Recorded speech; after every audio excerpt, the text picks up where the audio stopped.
مكانه الحراش صراحه الجماهير تاعو تستحق باش تكون في القسم الاول. احنا نتمناو ان شاء الله نكونوا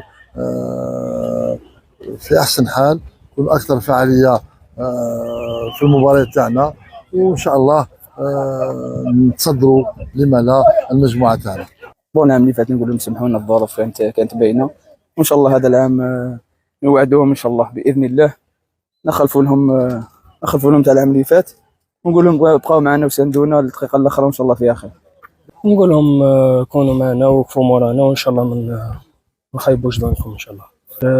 جينا على هدف واحد اللي هو هدف الصعود، ثم كل واحد مسؤول على روحه، وتكون ان شاء الله عندنا مسؤوليه باش نكونوا قد هذا فريق كبير علينا ان شاء الله، نمدوا اللي علينا ونمدوا اوفر ان شاء الله. والله الحمد لله الظروف كلها مليحه، هايله، تجري في ظروف هايله. ستاج انا نحضروا بجديه ان شاء الله باش نبداو لا سيزون تاعنا بقوه، وما عندناش خيار هذا العام. راحتنا العام اللي فات، هذا العام لازم غطرافي واش راحنا العام اللي فات ولاكسيسيون ان شاء الله.